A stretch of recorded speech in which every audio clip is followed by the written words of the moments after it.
Assalamualaikum warahmatullahi wabarakatuh.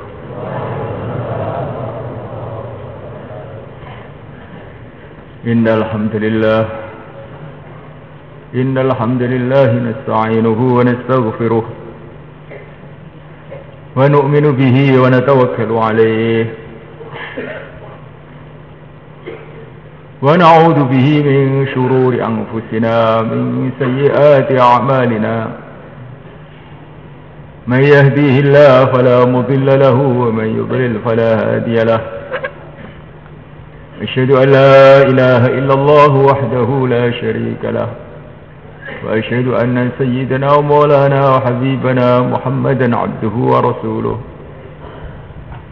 اللهم صل وسلم وبارك عليه وعلى آله وأصحابه والتابعين لهم بإحسان إلى يوم القيامة. أما بعد،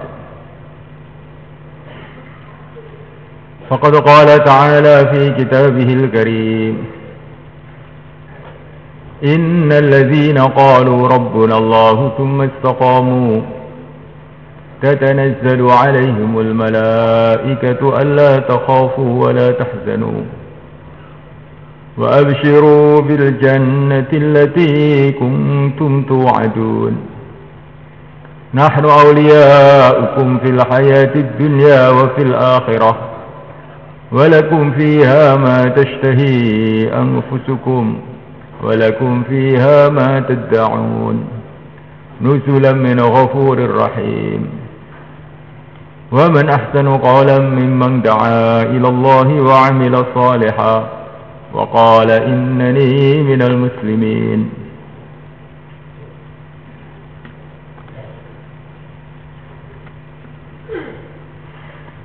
Hadirin muliakan Allah SWT.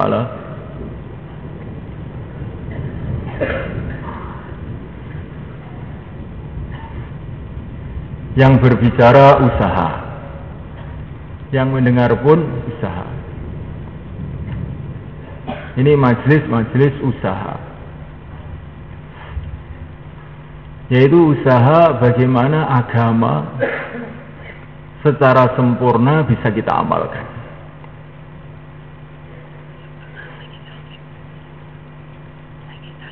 Bukan hanya sebagian amalan agama, tapi bagaimana seluruh amalan agama diamalkan.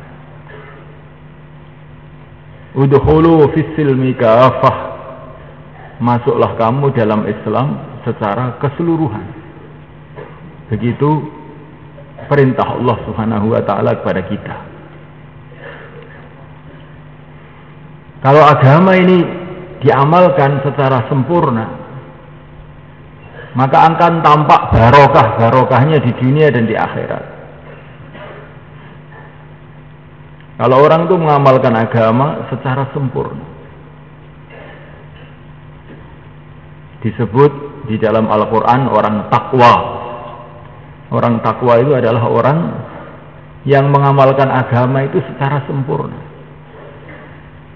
Kalau orang itu sudah takwa, dijamin oleh Allah SWT di dunia ini.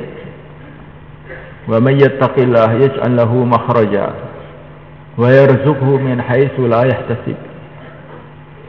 Barang siapa yang takwa kepada Allah, Allah akan kasih jalan keluar dari seluruh kesulitannya.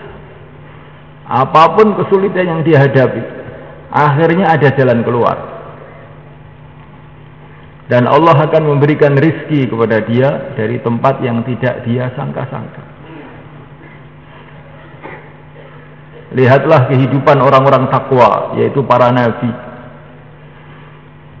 para sahabat, para wali-wali Allah. Mereka menghadapi macam-macam masalah dari segala arah, tapi senantiasa mereka ini ada jalan keluar.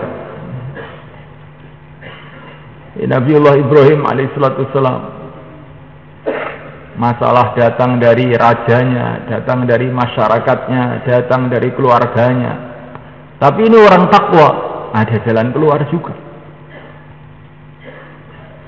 Begitu juga para sahabat radhiyallahu ta'ala ajma'in. Ini contohnya orang-orang takwa. Bagaimana mereka telah menghadapi masalah-masalah dari segala arah. diteror dari segala arah, diancam dari segala arah. Tetapi semulaikan Allah Ta'ala, akhirnya ada jalan keluar juga. Kekuatan yang paling besar pada waktu itu, kekuatan Persia, kekuatan Romawi, mufakat untuk menghancurkan para sahabat radhiyallahu ta'ala anhum ajma'in. Tapi justru kekuatan-kekuatan yang ingin menghancurkan para sahabat itu semuanya hancur di bawah telapak kaki para sahabat radhiyallahu ta'ala anhum. Begitu juga orang-orang yang takwa setelahnya. Ini kita teruskan supaya kita ini faham bahwa jaminan Allah bukan hanya untuk Nabi dan para sahabat, tapi orang-orang yang setelah Nabi dan para sahabat pun yang betul-betul takwa.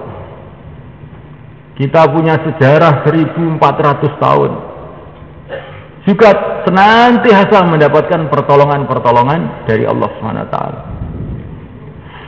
Yang paling terkenal di negeri kita ini adalah ceritanya Wali Songo. Ini contohnya orang-orang takwa pada akhir zaman. Mereka datang di negeri kita ini, tidak punya senjata, tidak punya tentara, tidak punya harta, tidak punya apa-apa. Hanya punya agama ini saja. Dia telah menghadapi kekuatan terbesar pada waktu itu, Mojopahit. Tetapi semulaikan mereka senantiasa mendapatkan jalan keluar. Menghadapi masalah yang sulit-sulit, akhirnya mereka mendapatkan jalan keluar juga. Sehingga akhirnya berbondong-bondong manusia telah masuk Islam di negeri ini dari segala arah. Namulaikan Allah Subhanahu wa ta'ala. Contoh dalam sejarah banyak sekali bagaimana orang takwa senantiasa mendapatkan jalan keluar dari seluruh kesulitannya. Wa may yattaqillaha yaj'al lahu min amrihi yusra.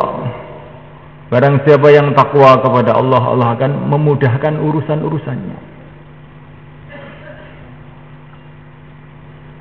Namulaikan Allah Subhanahu wa ta'ala. Bukan hanya itu saja, dengan takwa, kalau orang itu amal agama dengan benar, Allah akan kasih kefahaman ilmu-ilmu yang tidak difahami oleh orang lain. Alif Lam Mim, dzalikal kitabu la raiba fihi hudal lil muttaqin. Al-Qur'an ini adalah hidayat bagi orang-orang takwa, petunjuk bagi orang-orang takwa. Maknanya, orang itu tidak bisa paham Al-Quran hanya dengan kalau dia pandai bahasa Arab. Dia pandai nahwu, sorob, balaghah, asbabun nuzul. Ini penting, memang untuk memahami Quran perlu peralatan-peralatan keilmuan yang banyak. Tetapi seluruh peralatan keilmuan itu tidak ada jaminan dia akan paham benar kepada Al-Quran. Yang ada jaminan dari Allah, hudal lil muttaqin. Kalau kehidupan dia kehidupan takwa, kalau kehidupan dia kehidupan takwa, maka baru Allah kasih kefahaman kepada isi Al-Quran ini. Maka kita terheran-heran memulaikan kalau kita membaca kitabnya para ulama-ulama dulu. Ya. Bagaimana satu orang bisa menulis beribu-ribu jilid kitab. Ya. Kita ini membaca saja seumur hidup nggak akan selesai. Mereka ini menulis, mengarang, menyusun. Yang semua adalah diambil daripada makna-makna Al-Quran, makna-makna hadis Nabi. Ya, ini ilmu yang bersumber dari takwa. Jadi ilmu itu bukan hanya bersumber dari orang itu membaca, menulis, tidak. Mengkaji, muzakarah, berdebat, engkel-engkelan. Namulaikan Allah Ta'ala, ilmu agama ini, namulaikan Allah Ta'ala, di antara sumbernya yang ada jaminan dari Allah adalah takwa. Kalau orang itu kehidupannya kehidupan takwa, kehidupan yang betul-betul sempurna mengamalkan agama, baru dia ini akan punya kefahaman yang dalam mengenai Al-Quran. Dimuliakan Allah Subhanahu wa Ta'ala. Ini sebagian hasilnya takwa di dunia, belum lagi nanti di akhirat.